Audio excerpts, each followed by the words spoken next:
নমস্কার, সানন্দা নিউজে আপনাদের প্রত্যেককে স্বাগত। আমি প্রিয়া আপনাদের সঙ্গে চোখ রাখবো এই মুহূর্তের বেশ কিছু গুরুত্বপূর্ণ খবরে। বৃষ্টিতে তছনছ গোপীবল্লভপুরের চাষিদের বিঘার পর বিঘা আমন ধানের চাষ। চাষের জন্য বীমা থাকলেও ক্ষতিপূরণের আশ্বাস না পেয়ে হতাশ এলাকার চাষিরা। ঘূর্ণিঝড় যাওয়ার থেকে তৈরি গভীর নিম্নচাপের প্রভাবে দক্ষিণবঙ্গের বিভিন্ন জেলার সঙ্গে ঝাড়গ্রাম জেলাতেও গত শনিবার এবং রবিবার দুদিন টানা বৃষ্টি হয়েছে। বৃষ্টিতে তছনছ হয়ে গেছে জেলার চাষিদের বিঘার পর বিঘা পরিপক্ক আমন ধান। ঝড় বৃষ্টি কাটিয়ে আবহাওয়া স্বাভাবিক হলেও এখনো চাষিদের ধান চাষ জলে ভাসছে। মাঠ থেকে জল নামলে মাঠের ধান ঘরে তুলতে পারবেন কিনা তা নিয়ে অনিশ্চয়তায় জেলার গোপীবল্লভপুরের ধান চাষিরা দিনভরের চেষ্টায় চালিয়ে যাচ্ছে মাঠের কাটা ধান গাছ জমির উঁচু জায়গায় শুকনো করতে। পাশাপাশি যে সমস্ত জমির ধান এখনো কাটা হয়নি সেই জমির জল মাঠ থেকে বের করার চেষ্টা করছেন। এই মুহূর্তে গোপীবল্লভপুর 1 নম্বর ব্লকের আলমপুর টোপগেরিয়া এলাকায় ধান চাষিরা আশায় বসে রয়েছেন চাষের ক্ষয়ক্ষতির জন্য পাবেন সরকারি সাহায্য। কোনো চাষি আবার আমন ধান চাষের আগে কৃষি দপ্তরের শস্য বীমা করেছেন বলেও দাবি করছেন। চাষিদের অভিযোগ, শস্য বীমা করলেও চাষের এই ব্যাপক ক্ষতি থেকে ক্ষতিপূরণ মিলবে কিনা তার নিশ্চয়তা নেই, কারণ এলাকার ক্ষয়ক্ষতি বিবেচনার জন্য আসেনি কোনো আধিকারিক। তবে এ বিষয়ে গোপীবল্লভপুর 1 নম্বর ব্লকের কৃষি দপ্তরের অভিযোগ করা হলে কৃষি দপ্তরের এক আধিকারিকের কথায় ক্ষয়ক্ষতির বিষয়ে জেলা স্তরে রিপোর্ট পাঠানো হয়েছে। তবে শস্য বীমা থেকে চাষিরা ক্ষতিপূরণ পাবেন কিনা সেটা অনেকটাই এলাকার স্যাটেলাইট ইমেজ এবং বীমা কোম্পানি তথ্যের উপর নির্ভর করে। তবে নিম্নচাপের কারণে চাষের সমূহ ক্ষতি এবং সরকারি সাহায্যের ব্যাপারে অনিশ্চয়তায় মাথায় হাত গোপীবল্লভপুরের ধান চাষিদের। আমরা যে শুকা থেকে বেজায় ক্ষতি হয়েছে। কিসের জন্য? এই যে বৃষ্টির জন্য। কিরকম ক্ষতি হয়েছে? ক্ষতি হয়েছে 3 বিঘা বিল আমাদের কাটতে বাকি আছে। এই জল তখন আনঠুই আর কাটাবে 1 বিঘা বিল কাটি গিয়ে বাঁধি মানে জ্বালা হতো সাগাত মাঠে তো জল দিয়ে এখন এই ধান কিভাবে ঘর ঢুকবে? কি করে ঘর ঢুকবে সেটা চিন্তা ভাবনা করছি। কিভাবে ঘর ঢুকবে না, গাড়ি ঢুকবে মাঠে গাড়ি ঢুকবে না। দিয়ে এই ধান যে ক্ষতি হলো, এত সরকারি কোনো সহায়তার কিছু পেয়েছেন? না, কিছু পাইনি। সরকারের পক্ষ থেকে যে ধানের ক্ষতি দেখতে আসেনি? না। আপনার নাম? নগেন ঘোষ। আগে হরকা মানে জল এসেছিল, তারপরে এখন বৃষ্টির জলে সব শেষ। মানে এই পাকা ধানের কি ক্ষতি হলো? পাকা ধানে সব কাটতে পারা যায়নি, আর যে কিছু কাটা হয়েছে সে সব জলে ভাসছে এখন। আপনারা তো শস্য বীমা করেছিলেন, শস্য বীমার এখন কি পাওয়া যাবে না পাওয়া যাবে সেটা বলতে পারছি না। এডিও সাহেবের সঙ্গে কথা বলতে হবে। মানে সরকারিভাবে কিছু তদারকি করতে আসেন? না। দিয়ে তাহলে শস্য বীমাটা করে তাহলে কি হচ্ছে? শস্য বীমা এখন কি করে, এখন করে তো কিছু মানে না, কিছু সরকারি পাওয়া কিছু তো বোঝা যাচ্ছে না। ধান আর এখন বৃষ্টি জল হোক শুকাক, তারপর দেখবো, যদি ধান থাকে তুলবো, না হয় গেল। আপনার নাম? আমার নাম বিশ্বনাথ চন্দ্র।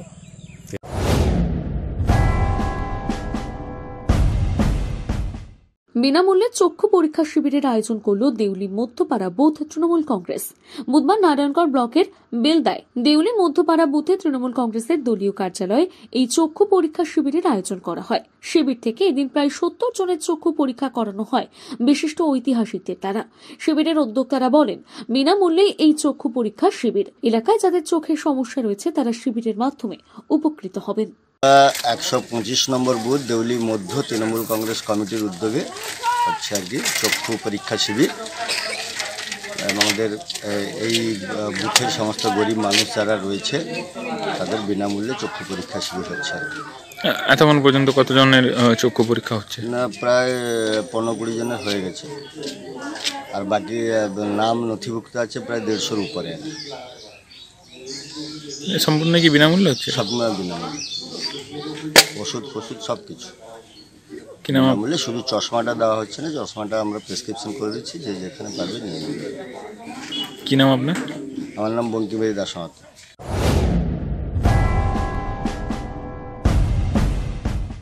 পটাশপুর থানার বিশ্বনাথপুর গার্লস স্কুলের সামনে বুধবার সকালে এক যুবকের মৃতদেহ উদ্ধারের ঘটনায় ছড়ালো ব্যাপক উত্তেজনা। জানা গিয়েছে, মৃত যুবকের নাম বাপি নায়েক, বয়স 30 বছর। এদিন সকালে গ্রামবাসীরা মৃতদেহ প্রথমেই দেখতে পেয়ে পটাশপুর থানায় খবর দেয়। ঘটনাস্থলে পটাশপুর থানার বিশাল পুলিশ বাহিনী এসে মৃতদেহ উদ্ধার করে। তবে স্থানীয় গ্রামবাসীদের দাবি, মৃত যুবক এলাকার ভালো ছেলে হিসেবেই পরিচিত ছিল। ইঞ্জিন রিক্সা চালাতো, পাশেই পশ্চিম মেদিনীপুরের বর্ডার, বাইরের কিছু লোকের সাথে মেলামেশা করত। ভাগ বাটোয়ারা নিয়েই ঝামেলার কারণে এটি খুন হতে পারে। বলছে এদের কোনো তো রাজনীতিক আমি ইস্যু দেখতে পাচ্ছি না। এখানকার লোকাল ছিল, ভালো ছেলে ছিল, তো যতটা সম্ভব মনে হয় ও বাড়ি ফিরছিল। কোনো কারণে কোনো হয়তো মানে অসাধু লোকেদের হাতে পড়ে যায় খপ্পরে। কারণ এখানে কাছে আমাদের পশ্চিম মেদিনীপুর আছে জেলা, এখান থেকে বেশ কিছু লোক অনেক দিন আগে থেকে আমাদের এই দিকে আসে ছিনতাই ফিনতাই করে। তো ওদের খপ্পরে যদি পড়ে যায় তাহলে আমাদের কিছু করে নেই। মনে হয় ওদের সঙ্গে কোনো একটা ঝামেলা টামেলা হয়েছে, দিয়ে এখানে এরকম একটা সুটাইট মানে অ্যাটেম্প টু মার্ডার হয়ে ছেলেটাকে মারা। ছেলের কিন্তু কোনো মানে নেশা পান বা করেনি, ভালো ছেলে, কায়িক পরিশ্রমী করে, ইঞ্জিন রিক্সা আছে, নিত্যনৈতিক ব্যবসায় বেরোয়, কারোর সাথে কোনো ঝামেলায় জড়ায় না বা কোনো ফোর্থ ফ্রন্টে কোনো রাজনীতি করে না। রাজনীতি ওর মধ্যে কোনো নেই, দাগ নেই। হ্যাঁ, ঘটনাটা কখন ঘটেছে? ঘটনা ওই 8:30টার দিকেই ঘটেছে। রাত 8:30টার দিকে ঘটেছে। লোকাল যারা ছিল কাছাকাছি মানে বাড়ির লোক, তারা বলছে যে এরকম একটা গুলির আওয়াজ পেয়েছে, কিন্তু গুলির আওয়াজ পেয়েছে এমনিভাবে স্বাভাবিকভাবে, এটা যেমন এমনি বোম টোম ফাটে সেভাবে ভেবেছে, কেউ আর বিয়ে থেকে বেরোয়। স্কুলের সামনে এরকম একটা ঘটনা কি মনে করছেন? গুলির সামনে এটা তো আমাদের মানে আশা করিনি, কিন্তু এটা একটা অস্বাভাবিক ঘটনা, যেটা এরকম আমার নজরে নেই। আমাদের এই লাইফে আমার 50 বছর বয়স হতে গেল, এরকম একটা নজর নেই যে এরকম লোকালই আমার গার্ল স্কুলের কাছে একদম আদিবাসী পল্লীতে এরকম একটা শ্যুট আউটের ঘটনা ঘটবে। এটা আমি কল্পনা বা আমার গ্রামবাসী হিসাবে আমরা কোনো মতেই কল্পনা করতে পারছি না কী করে হলো। আমি চাইবো প্রশাসনের কাছে, প্রশাসনরা এসছেন, আমি ওনাদেরকে অনুরোধ করব এর যাতে দ্রুত একটা সুষ্ঠু সমাধান মানে এবং তদন্ত সাপেক্ষ করে দোষীদের একটা ধরে তাদের মানে একদম ন্যায্য শাস্তি করে দেওয়া হয় এবং তার পরিবারকে একটা ন্যায্য বিচার পাইয়ে দেওয়া হয়।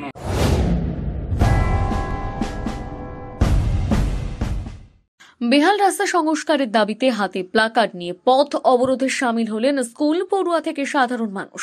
অবরোধের জেরে চন্দ্রকোনায় গুরুত্বপূর্ণ রাস্তায় দীর্ঘক্ষণ বন্ধ হল যান চলাচল। দীর্ঘদিন বেহাল অবস্থায় রয়েছে এলাকার গুরুত্বপূর্ণ রাজ্য সড়ক। বারবার প্রশাসনের দ্বারস্থ হয়েও মেলেনি কোনো সুরাহা। তাই রাস্তা সংস্কারের দাবিতে হাতে প্লাকার্ড নিয়ে পথ অবরোধে সামিল হলেন স্কুল পড়ুয়া সহ এলাকাবাসী। বুধবার ঘটনাটি ঘটেছে চন্দ্রকোনা 2 নম্বর ব্লকের বাসনছোড়া গ্রাম পঞ্চায়েতের সিমলা গ্রামের পলাশচাবড়ি শ্রীনগর সড়কের ওপর। এদিন সকালে সিমলা সহ বেশ কয়েকটি গ্রামের বাসিন্দা ও স্কুল পড়ুয়ারা মিলে রাস্তা সংস্কারের দাবিতে পথ অবরোধ শুরু করেন। অভিযোগ, চন্দ্রকোনা থেকে পলাশচাবড়ি ভায়া শ্রীনগর হয়ে এই সড়কটি বর্তমানে এলাকার একটি গুরুত্বপূর্ণ রাস্তা। বাস, ট্রাক সহ একাধিক স্কুলের পড়ুয়া যাতায়াত করেন এই সড়কের ওপর দিয়ে। কিন্তু সংস্কারের অভাবে দীর্ঘদিন ধরে এবড়ো খেবড়ো বেহাল অবস্থায় পড়ে রয়েছে এই বাইপাস রাস্তাটি, যার জেরে যাতায়াতের সময় চরম হয়রানির শিকার হতে হচ্ছে স্কুল পড়ুয়া থেকে এলাকাবাসী এবং পথ চলতি মানুষদের। অভিযোগ, এর আগে এই বেহাল রাস্তার জন্য একাধিকবার দুর্ঘটনাও ঘটেছে, প্রাণ গেছে বেশ কয়েকজনের। তা সত্ত্বেও হুঁশ নেই প্রশাসনের। তাই বেহাল এই রাস্তা দ্রুত সারাইয়ের দাবিতে সকাল থেকে হাতে প্লাকার্ড নিয়ে রাস্তায় বসে পথ অবরোধে সামিল পড়ুয়া থেকে এলাকাবাসী। অবরোধের জেরে এদিন দীর্ঘক্ষণ বন্ধ হয়ে যায় যান চলাচল।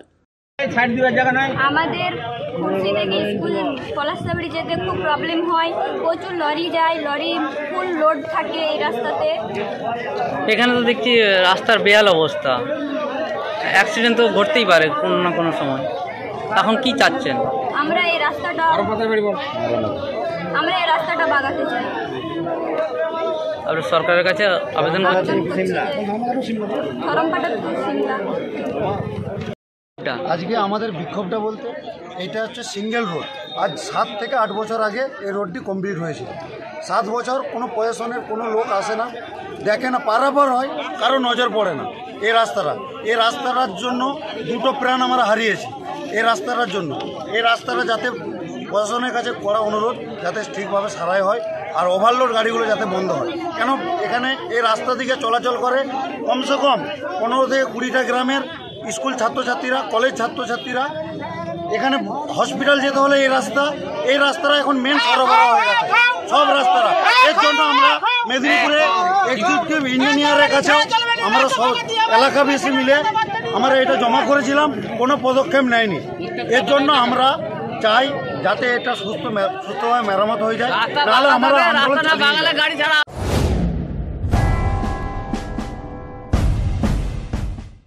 ঘাটালে এলাকায় এক যুবকের তাণ্ডবে অতিষ্ঠ এলাকাবাসী। অভিযোগ, উদ্দেশ্যহীনভাবে আক্তার আলী খান নামে এক যুবক উন্মত্ত অবস্থায় রাস্তার পাশে একের পর এক মোটর বাইক, দোকান ভাঙচুর করার পাশাপাশি বর্দা চৌকানে এলাকায় একটি বাসের কাঁচ ভাঙচুর করে।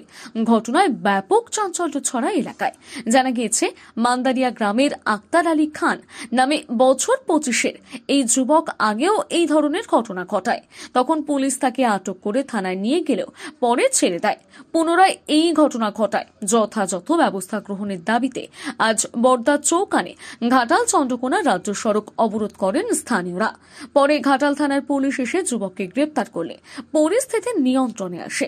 স্থানীয় সূত্রে জানা গেছে, আক্তার আলী খান মানসিক রোগী। দিন ধরে বেশ মাস ধরে যখন তখন ফিরোজের ছেলে যখন তাকে মারধর করে। আমরা ওখানের স্থানীয় আমাদের ঘাটাল থানার বড়বাবুকে আমরা জানাই, সে কোনো ব্যবস্থাই নেয়নি। দিন কয়েক আগে একটা খোড়া মানুষ তার পাকে ভেঙে দেয় মেরে, তারপরে 2-1 দোকানদারকেও মারার পরে আবার আমরা পুলিশকে জানাই। পুলিশকে জানানোর পরে তাকে তুলে নিয়ে যাওয়ার পরে কার কথা শুনে প্রশাসন সে নিজে গাড়ি করে তার বাড়িতে তাকে গিয়ে ছেড়ে দিয়ে যায়। আজকে সকালবেলা অন্তত 8 থেকে 10 খানা গাড়ি দোকানদার তাদের ভাঙচুর করে দেয় এবং 12 থেকে 20টা গাড়ি মতো রীতিমতো তাদের সমস্ত গাড়ি ভাঙচুর করে। এবং আমি নিজে অভিযোগ করি যে স্যার এরকম অবস্থা, আমাকে ঘুরিয়ে বড়বাবু বলছে আপনার কমন সেন্স আছে, আপনি জানেন যে একটা ভাঙচুর করছে। আমি হ্যাঁ স্যার অবশ্যই ভাঙচুর করছে, এখন সাধারণ মানুষ কি আর গার্ড দিবে, আপনারা প্রশাসন বলার পরে ফোনটি কেটে দেয়। আমি অবাক হয়ে যাই। তারপরে বেশ ঘন্টা 2 পরে সাধারণ মানুষ এত অত্যাচার করে, সাধারণ মানুষ সেখানে পদ অবরোধ করে এবং দোকানদার তারাও পদ অবরোধ করার পরে তো থানার বড়বাবু ওসি এসে আমাদেরকে বলে আর সাধারণ মানুষ কেন কষ্ট পাবে, সেই ক্ষেত্রে আমরা গাড়িটা ছাড়ছি। আমরা চাচ্ছি রীতিমতো প্রশাসনেরও যেন একটা ব্যবস্থা নেওয়া হয়। আমাদের মমতা ব্যানার্জির কাছে আমরা অনুরোধ করছি যে রীতিমতো যেন বড়বাবুর ব্যবস্থা করা হয় এবং তার সাথে সাথে যাদের ক্ষতি হয়েছে তাদেরও যেন সুব্যবস্থা করা হয়, এই আবেদন আমরা করছি।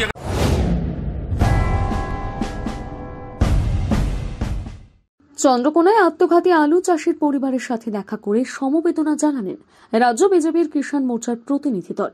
বার্তা দিলেন পরিবারের পাশে থাকার। উল্লেখ্য, বুধবার চন্দ্রকোনা 2 নম্বর ব্লকের কুয়াপুর গ্রাম পঞ্চায়েতের ধান্যঝাটি গ্রামে বিষ খেয়ে আত্মহত্যা করেন আলু চাষী ভোলানাথ বাইন। পরিবারের পক্ষ থেকে দাবি করা হয়, নিম্নচাপের কারণে প্রবল বৃষ্টি হলে ভোলানাথ বাবুর লাগানো আলু চাষের সমস্তটাই প্রায় নষ্ট হয়ে যায়। সেই ক্ষতির আশঙ্কায় সোমবার সন্ধ্যায় স্বামী স্ত্রীর মধ্যে তুমুল ঝগড়া হয় আর পারিবারিক অশান্তির মধ্যে বিষ খেয়ে আত্মহত্যা করেন ভোলানাথ বাইন। ঘটনার পর এলাকায় যথেষ্ট চাঞ্চল্য ছড়িয়ে পড়ে। পরে মৃত কৃষকের বাড়িতে বুধবার যান বিজেপির কিষাণ মোর্চার এই প্রতিনিধি দল।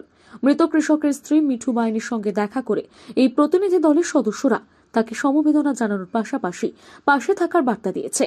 এই প্রতিনিধি দলে উপস্থিত ছিলেন বিজেপির রাজ্য কিষাণ মোর্চার সাধারণ সম্পাদক অলোক সরকার, ঘাটাল সাংগঠনিক জেলা কিষাণ মোর্চার সভাপতি স্বরূপ সামু এবং আরামবাগের বিজেপি জেলা সভাপতি তথা পুরসুরার বিজেপি বিধায়ক বিমান ঘোষ সহ স্থানীয় বিজেপির মণ্ডল নেতৃত্বরা। আত্মহত্যা করছে। কিছুদিন আগে 1 মাস আগেই শিলিগুড়ির নকশালবাড়িতে এক আলু চাষি আত্মহত্যা করেছে। বর্ধমানের গোবিন্দ মণ্ডল আলু চাষি আত্মহত্যা করেছে। উত্তর দিনাজপুরের হাকিম মুর্মু ঝন টুডু আত্মহত্যা করেছে। কিন্তু পশ্চিমবঙ্গ সরকার সেসব কৃষকদের আত্মহত্যাকে তারা মানছেই না। তাই আমরা আজকে ভারতীয় জনতা পার্টির একটি প্রতিনিধি দল, আমাদের বিধায়ক বিমানদার নেতৃত্বে আজকে আমরা এখানে এসেছিলাম। যে মৃত পরিবার, সেই পরিবারকে আমরা পাশে দাঁড়ানোর বার্তা নিয়ে আমরা এসেছি। আমরা এখানে কোনো রাজনীতি করতে আসিনি। আমরা দেখেছি পশ্চিমবঙ্গে একজন যদি মদ খেয়ে যদি মারা যায় তাকে 2 লক্ষ টাকা ক্ষতিপূরণ দেয়। তাই আমরা দাবি করছি যেখানে পশ্চিমবঙ্গের কৃষক মারা গেছে তাকে 20 লক্ষ টাকা ক্ষতিপূরণ দেওয়া হবে এবং আগামীতে এইসব যে এলাকা, বিস্তীর্ণ এলাকায় আলু চাষ হয়, আলু চাষের ব্যাপক ক্ষতি হয়েছে। কোনো সমবায় ঋণ নেই, ব্যাংকের ঋণ নেই। এখানকার মানুষ, গরিব চাষিরা, তারা বিভিন্ন মহাজনের কাছ থেকে লোন নিয়েছে। 3 টাকা মাসে সুদে তারা নিয়েছে। তাদের আলু বীজ নষ্ট হয়ে গেছে, তাদের ক্ষেত নষ্ট হয়ে গেছে। তাদেরকে সরকার অবিলম্বে যাতে তাদের সেই আলু বীজ এবং সারের ব্যবস্থা করে এবং তাদের ক্ষতিপূরণের যথাযথ ব্যবস্থা করে, এই দাবিটা নিয়েই আমরা এসেছি। আমরা চাই এই পরিবারকে 20 লক্ষ টাকা দিক, যদি না দেয় তাহলে আমরা আজকেই এখান থেকে গিয়েই আমরা আমাদের রাজ্য পার্টিকে আমরা আমাদের প্রতিনিধি দলের রিপোর্ট দেব এবং আগামী 2-1 দিনের মধ্যে আমরা রাজ্যপালের সাথে দেখা করছি এবং যদি এই পরিবার তথা কৃষকদের যদি সমস্যার সমাধান না হয় তাহলে আমরা সারা পশ্চিমবঙ্গব্যাপী ভারতীয় জনতা কিষাণ মোর্চা কৃষক আন্দোলন গড়ে তুলবে এবং আমরা এই সরকারকে দেখিয়ে দেব যে কৃষকদের অবহেলা পশ্চিমবঙ্গে কোনো মতেই ভারতীয় জনতা পার্টি মানবে না। বিজেপির প্রতিনিধি দল রাজ্য বিজেপির পক্ষ থেকে আমাদের কিষাণ মোর্চার সাধারণ সম্পাদক, সেক্রেটারি বা এই জেলার কিষাণ মোর্চার সভাপতি সহ আরও নেতৃত্ব আমরা এসেছি এখানে।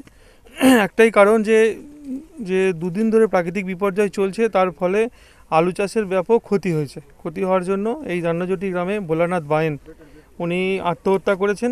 আত্মহত্যা করার জন্য ওনার পরিবারের পাশে দাঁড়ানোর জন্য পরিবারের পাশে থেকে ওনাদের সঙ্গে ওদের যে সামনের দিনগুলো ঠিকঠাকভাবে চলে দেখার জন্য আমরা আজকে এখানে এসেছিলাম। এরপরে আমাদের টিম আসবে, আমরা রিপোর্ট গিয়ে রাজ্যতে জমা দেবো রাজ্য বিজেপির কাছে। তারপরে রাজ্য সরকারের কাছে আমাদের আবেদন থাকবে যেন এই পরিবারকে অন্ততপক্ষে 20 লক্ষ টাকা তার অনুদান হিসাবে যেন দেওয়া হয়, যাতে এই পরিবারটা স্বাচ্ছন্দ্যভাবে চলতে পারে, এটা আমাদের দাবি থাকবে। এছাড়া যেভাবে গোটা রাজ্য জুড়ে আলু চাষিদের ক্ষতি হয়েছে, সার্বিকভাবে যে ক্ষতি হয়েছে, তার জন্য ঋণমুকুব এবং সার এবং আলু যে ক্ষয়ক্ষতি হয়ে গেছে তাদের জন্য একটা আর্থিক অনুদান যাতে রাজ্য সরকার ব্যবস্থা করে, তার জন্য আমরা বিধানসভার ভিতরে বা বিধানসভার বাইরে পার্টির পক্ষ থেকে আমাদের এটা দাবি থাকবে এবং এটা করতেই হবে। এই সব জিনিসগুলো জানানোর জন্য আজকে আমরা এখানে এসেছিলাম আপনাদের মাধ্যমে। বাকি যারা যে চাষিরা যাতে পরবর্তী ক্ষেত্রে এরকম ভূমিকা না নেয় তার জন্য আগে থেকে রাজ্য সরকার যাতে সজাগ থাকে, রাজ্য সরকারের কাছে আমাদের বিষয়টা পুরো ওয়াকিবহাল করার জন্য আজকে আমরা এখানে এসেছি।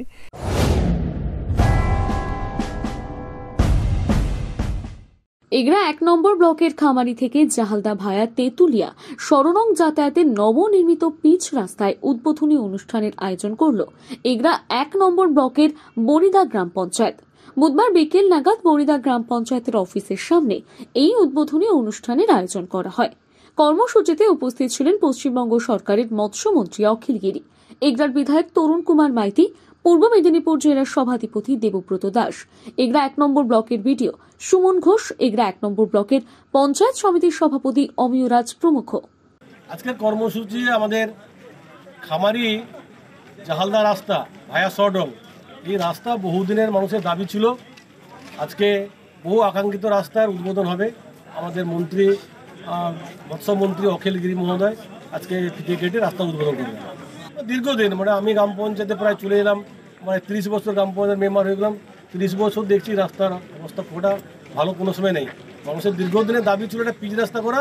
পশ্চিমবঙ্গ সরকারের মাননীয় মুখ্যমন্ত্রী আমাদের সদ্যীয় মমতা ব্যানার্জি সদয় হয়েছেন, তার রাজ্য সরকারের টাকা থেকে RIDF প্রকল্পে 4,46 লক্ষ টাকা স্যাংশন তিনি করেছেন। আমরা খুশি, আনন্দিত এবং আজকে আমাদের মন্ত্রী, আমাদের বিধায়ক সাহেব তরুণ কুমার মাইতি এর যৌথ প্রয়াসে আমাদের সভাধিপতি দেবব্রত দাসের মহতি উদ্যোগে আমরা এই প্রাপ্য টাকা আমরা পেয়েছি। তাই আজকে ফিতে কেটে এই রাস্তার আনুষ্ঠানিক উদ্বোধন করা হবে।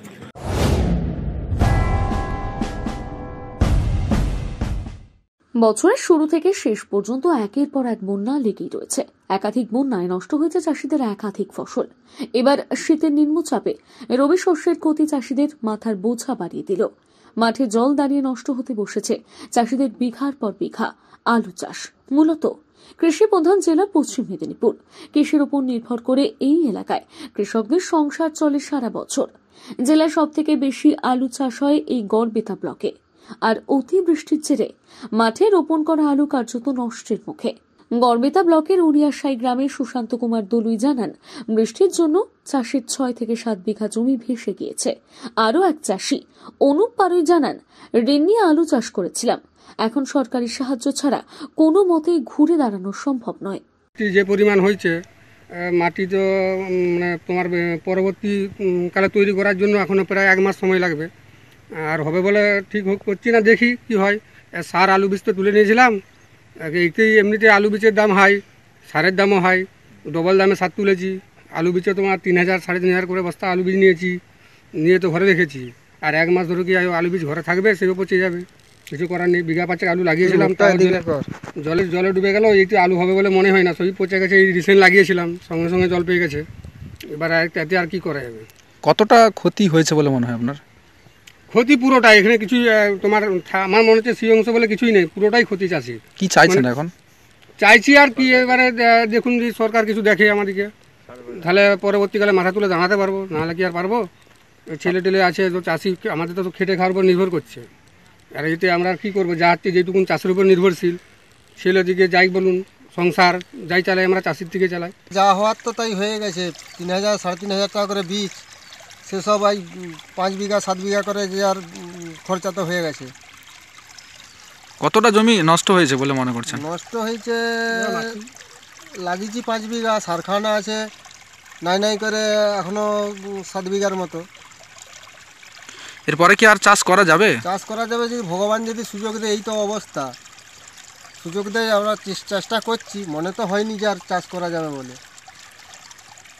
যে ক্ষতি হয়ে গেছে এইটাই পাবো কোথায়, সেটাই মানে সমস্যা। আমি চাইছি যে সরকার যেমন এই মানে এর ক্ষতিপূরণটা যদি কিছু দেয়, তাহলেও চাষির কিছু হয়। সঙ্গে থাকুন, ফিরছি একটি বিজ্ঞাপন বিরতির পর। দেখে থাকুন সানন্দা নিউজ। জয়গুরু সেবা সদন, বেলদা, মোহাম্মদপুর, পশ্চিম মেদিনীপুর। আমাদের এখানে চিকিৎসা করতে আসছেন বিশিষ্ট ডাক্তারবাবুরা। আসছেন বিশিষ্ট গ্যাস্ট্রোএন্ডোলজিস্ট ও এন্ডোস্কোপি বিশেষজ্ঞ ডাক্তার তাপস ফ্রান্সিস বিশ্বাস। প্রতি ইংরেজি মাসের প্রথম শুক্রবার সকাল 7:30 থেকে গ্যাস, অম্বল, বুক জ্বালা, লিভার ও পেটের যাবতীয় রোগে চিকিৎসা করে থাকেন। বেলদায় প্রথমবার। কলকাতা SSKM হসপিটাল থেকে আসছেন বিশিষ্ট নেফ্রোলজিস্ট, কিডনি ও প্রস্রাব রোগ বিশেষজ্ঞ ডাক্তার সৌগত দাশগুপ্ত। প্রতি ইংরেজি মাসের দ্বিতীয় ও চতুর্থ সপ্তাহের রবিবার চেম্বার করছেন জয়গুরু সেবা সদনে। এছাড়া আমাদের এখানে নিজস্ব এক্সরে মেশিন ও অত্যাধুনিক মেশিনের সাহায্যে দাঁতের সমস্ত চিকিৎসা করা হয়। দাঁত পরিষ্কার, RCT, PFM, ক্রাউন, দাঁত তোলা, দাঁত বাঁধানো, ওরাল হাইজিন সহ সমস্ত ধরনের চিকিৎসা। রাজ্যের সর্বোত্তম এবং পশ্চিম মেদিনীপুরের সর্বপ্রথম সমু ইঞ্জিনিয়ারিং ওয়ার্কস, হাসিমপুর, কেশিয়ারি, পশ্চিম মেদিনীপুর। আমাদের এখানে ফুললি অটোমেটিক এবং manual hydraulic and vibro fly ash bricks machine order অনুযায়ী তৈরি করা হয়। এছাড়া pavers, hollow block, vibrating table, pan mixture, colour mixture, checker tiles মেশিনও তৈরি করা হয়। আমাদের কোম্পানি ISO সার্টিফিকেট প্রাপ্ত, তাই সহজেই বিশ্বাস করা যায়। আমাদের তৈরি মেশিনগুলি উৎকৃষ্ট মানের এবং শক্তিশালী। যোগাযোগ নাম্বার 7407436124। এছাড়া আমাদের এখানে মেইনটেনেন্স সার্ভিস এবং সমস্ত ধরনের পার্টস সুলভ মূল্যে পাবেন। সাথে স্টাডি সেন্টারের অসাধারণ সাফল্যের পর আগামী শিক্ষাবর্ষ থেকে কেশিয়ারি ব্লকের শিক্ষার মানচিত্রে একটি নবতম উজ্জ্বল সংযোজন সাথী নার্সারি স্কুল। আমাদের এখানে কেন পড়াবেন?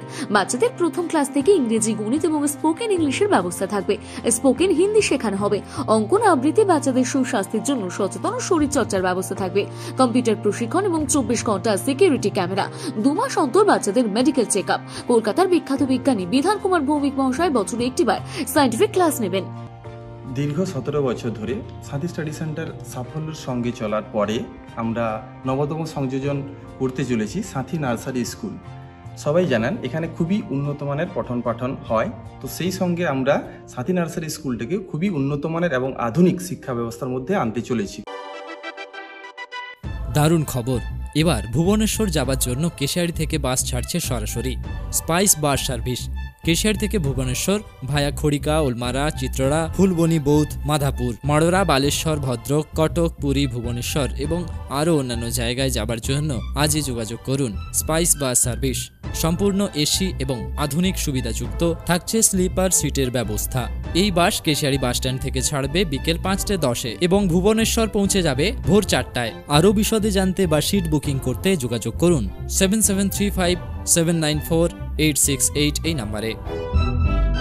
প্রকৃতিকে সম্পূর্ণ নিয়ন্ত্রণ সম্ভব নয়, কিন্তু প্রকৃতির সঙ্গে ভারসাম্য রক্ষা করে জীবনযাপন করা যেতেই পারে। আর এই পথের সন্ধান দেয় সনাতন জ্যোতিষশাস্ত্র। আচার্য প্রলয় চক্রবর্তী, যিনি সম্পূর্ণ বিজ্ঞানভিত্তিক পদ্ধতিতে বিচার বিশ্লেষণ ও প্রতিকার করেন। পদ্ধতিগুলি হল কোষ্ঠী বিচার, সংখ্যাতত্ত্ব, বাস্তুবিচার, হোরারি, আধুনিক ট্যারট কার্ড, হস্তরেখা, ফেংশুই। আমাদের পরিবর্তিত ঠিকানা বেলদা কেশিয়ারি মোড়, শ্যাম হোমিও হলের নিকট। প্রতি বুধবার ও বৃহস্পতিবার সকাল 10টা থেকে বিকেল 5টা পর্যন্ত। এছাড়া চেম্বার করেন আদিবাড়ি ঠাকুরচকে পেঞ্জিয়া রিক্রিয়েশন ক্লাবে প্রতি সপ্তাহে সোমবার ও শুক্রবার সকাল 7টা থেকে সন্ধ্যা 7টা পর্যন্ত।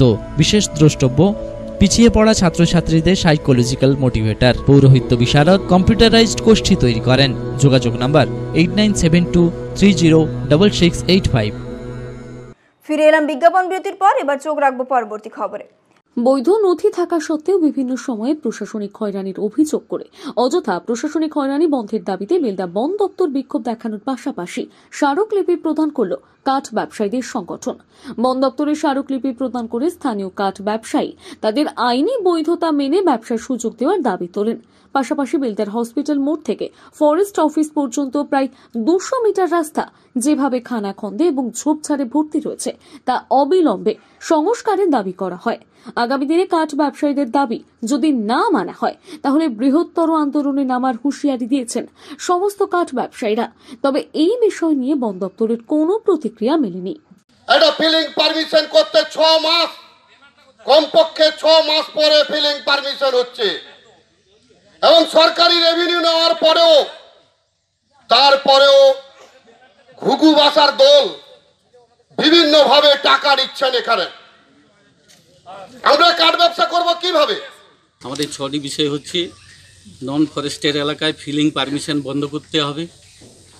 2 নম্বর হচ্ছে ফরেস্ট এলাকায় ফিলিং পারমিশন সহজ সরলীকরণ করতে হবে।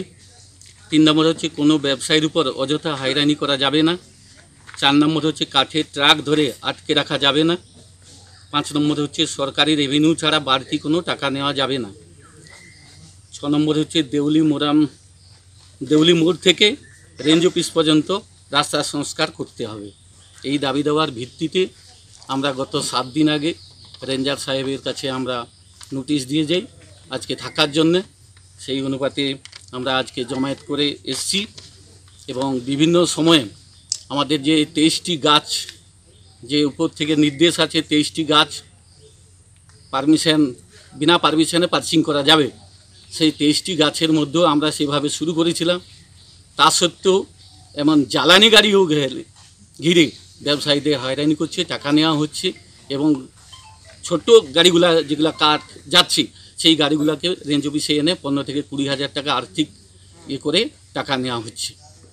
3 নম্বর হচ্ছে যে আমাদের পারমিশন করতে এলে, আমরা পারমিশন আগে ছিল পারমিশন, এখন পারমিশন করতে গেলে বিভিন্ন রকম অজুহাত দেখানো হচ্ছে, পারমিশন ডিলে করা হচ্ছে, মুক্তা দরকার তুমুক্তা দরকার, এরকম পারমিশন ডিলে করা হচ্ছে।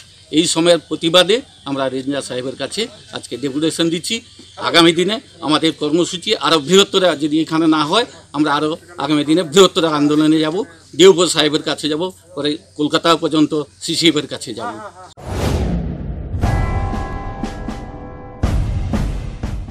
নারায়ণগড়ের হীরাপাড়ি এলাকায় বাড়ির পাশে থাকা পুকুরে জলে ডুবে মৃত্যু হল এক যুবকের। জানা গিয়েছে মৃত যুবকের নাম সঞ্জয় সিং, বয়স 30 বছর। পরিবারের দাবি মঙ্গলবার সকাল থেকে নিখোঁজ ছিলেন সঞ্জয় সিং। অনেক খোঁজাখুঁজির পরেও যুবকের হদিশ পাননি পরিবারের লোকজন। পরে বুধবার সকালে বাড়ির পাশে একটি পুকুরে তার দেহ ভাসতে দেখা যায়। খবর পেয়ে নারায়ণগড় থানার পুলিশ দেহ উদ্ধার করে ময়না তদন্তের জন্য পাঠায়। পুলিশ ও পরিবার সূত্রে খবর, কোনো কারণে পুকুরে পড়ে গিয়ে আর উঠতে পারেনি যুবক। জলে ডুবেই মৃত্যু হয়েছে তার। বাড়িতে ফিরে নিকেও খুঁজা হচ্ছে, খুঁজে রাতেও খুঁজে নি, কোথাও হয়তো রয়ে গেছে হয়তো, এই ভাবছি। সকালবেলা মাঠে চাষের কাজ চলছে, চাষের কাজ চলে গেছিলাম, হঠাৎ বাড়ি থেকে আবার ছেলেগুলো ডেকে পাঠাচ্ছে যে কাকু জলে পড়ে রয়ে গেছে। এসে যখন তুলি, জল থেকে তুললাম, দিয়ে গ্রাম পর্যন্ত ফোন খবর করে দিয়ে পুলিশকে জানিয়ে।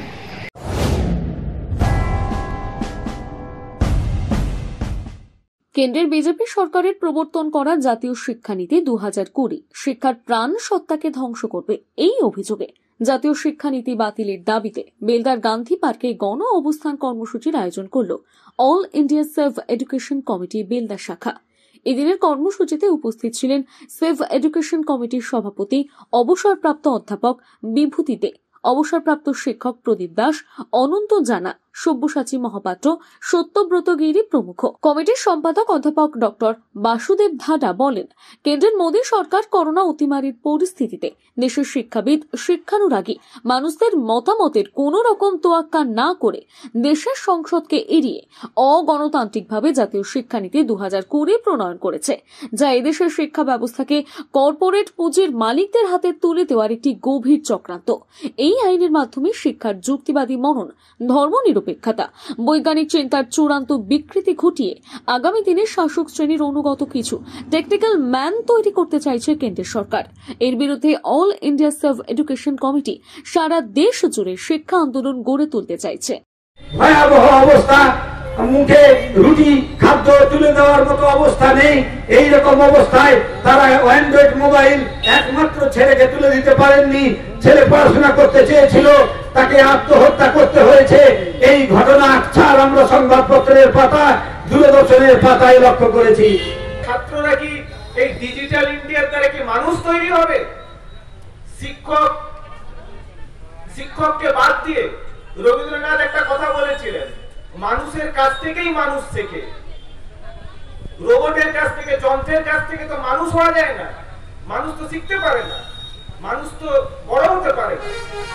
ছাত্রদেরকে সেই দিকে নিয়ে যাওয়া হচ্ছে এবং এটাকে তারা বলছে স্টুডেন্ট সেন্ট্রিক।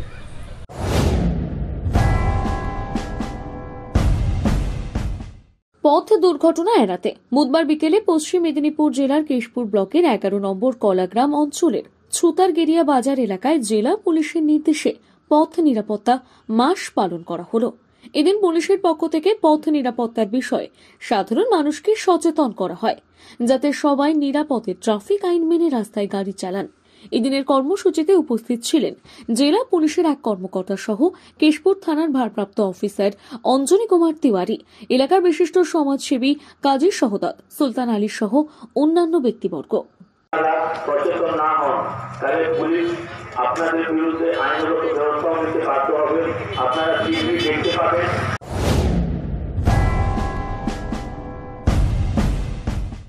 জেলায় রয়েছেন মুখ্যমন্ত্রী, আর তখনই প্রতিশ্রুতিবদ্ধ চাকরির দাবিতে ধর্ণা অনশনে বসলেন গ্রামের জমিদাতারা। বুধবার মালদার মানিকচক ব্লকের অন্তর্গত মথুরাপুর পিএইচই দপ্তরের সামনে অনির্দিষ্টকালের জন্য ধর্ণা অনশন কর্মসূচিতে বসল এলাকার জমিদাতা পরিবারগুলো। যতক্ষণ না প্রতিশ্রুতি মতন চাকরি দেওয়া হচ্ছে ততক্ষণ চলবে এই ধর্ণা অনশন, এমনটাই জানাচ্ছেন জমিদাতা পরিবারগুলো। জানা গিয়েছে 1996 সালে মানিকচক জুড়ে পানীয় জলের সমস্যা দূর করতে তৎকালীন বামফ্রন্ট সরকার আর্সেনিক মুক্ত পানীয় জল প্রকল্প তৈরি করার উদ্যোগ গ্রহণ করে। প্রকল্প বাস্তবায়িত করতে জমির জন্য প্রশাসন এলাকাবাসীর কাছে আবেদন করে। সেই সময় মথুরাপুর ধর্মটোলা এলাকার 13টি পরিবার এগিয়ে আসে জমিদানের জন্য।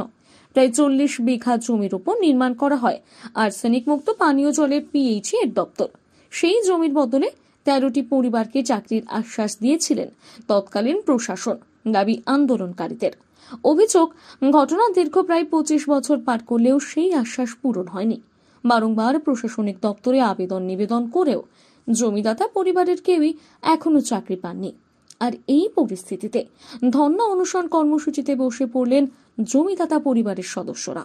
এখন আর্সেনিক জন্য বিভিন্ন জায়গায় জমি খুঁজে না পাই, তারপরে আমরা কিন্তু এলাকার স্বার্থে ভালোর জন্য আমরা কিন্তু এই বহু ফসলি জমি দিই সরকারকে। একটা সরকার আমাদের প্রতিশ্রুতির একটা করে কাজ দেওয়া যাবে, কিন্তু 1996 সেপ্টেম্বর মাসে জমি দিয়েছি। দীর্ঘ 25 দিন পরে 25 বছর হয়ে গেলে এখন কিন্তু কাজ পাচ্ছি না। অফিসে গেলে বলছে খালি নাই, খালি হলে তোমাদের অধিকার দেওয়া যাবে।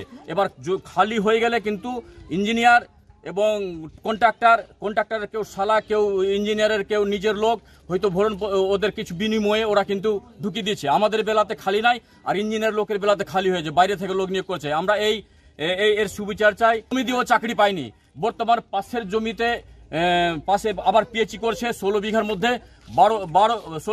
12 জনকে আবার টাকাও দিচ্ছে, চাকরিও দিচ্ছে, এবার চুক্তিনামা করে দিচ্ছে। সরকার কথা দিয়ে কথা রাখেনি, তৎকালীন সরকার কথা দিয়ে রাখেনি। বর্তমান সরকার হয়তো এই বার্তাটা দিদির কাছে পৌঁছায়নি। আমরা দিদির কাছে পৌঁছালে মনে হয় এই অত্যাচার হতো না, আমরা ঠিক হতো। আমরা সমঞ্চ থেকে দিদিকে জানাতে চাই আমাদের যাতে সুবিচার হয়। আমাদের যতক্ষণ না প্রতিশ্রুতি পাই, আমাদের যতক্ষণ না আমাদের কাজের সূচনা হয়, ততক্ষণ আমরা ধর্ণা চালিয়ে যাব। এখন পর্যন্ত প্রশাসন থেকে কেউ আসেনি, শুধু পুলিশ এসছেন আমাদের মানে ঘুরে গেছে। হ্যাঁ, আর প্রশাসনের তরফ থেকে আসেনি। তবে আমাদের যেটা জানা ছিল না যে মুখ্যমন্ত্রী দিদি এখানে যে মালদায় প্রশাসনিক সভা করছে, আমাদের জানা ছিল না। তো আমাদের একটা সৌভাগ্য আজকে যে আজকে বার্তা ওনার কাছে পৌঁছাবে। আমরা আশা রাখবো যে আমাদের মানে সুবিচার হবে আজকে।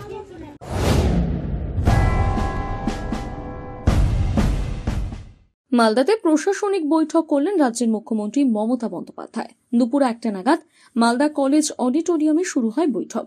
জেলা পুলিশ ও প্রশাসনের সমস্ত আধিকারিক ছাড়াও বৈঠকে অংশ নেন মন্ত্রী সাবিনা ইয়াসমিন সহ জেলা নির্বাচিত জনপ্রতিনিধিরা। এই বৈঠক থেকে এদিন মুখ্যমন্ত্রী বেশ কিছু প্রকল্পের শিলান্যাস এবং উদ্বোধন করেন। অল ইন্ডিয়া সার্ভিসের নিয়মই হচ্ছে সব রাজ্যকে দেওয়া। যদি আমরা সবসময় আমি বলছি না কি ব্যাপারে সিট পেয়ে গেল, কিন্তু লোকাল ছেলে মেয়েটা পেল না। তার কারণ তার নাম্বারটা ওর থেকে কম। ফলে একটা মানুষ যখন একটা বিডিওর কাছে যাচ্ছে বা এসডিওর কাছে যাচ্ছে বা একটা লাইন ডিপার্টমেন্টে যাচ্ছে বা একটা কোনো স্থানীয় প্রশাসকের কাছে যাচ্ছে, সে বাংলায় কথা বলছে, তারা বাংলাটা বোঝেই না। আজকের মতো খবর এই পর্যন্তই। আপনারা দেখছেন সানন্দা নিউজ, আমার আপনার সবার খবর। নমস্কার।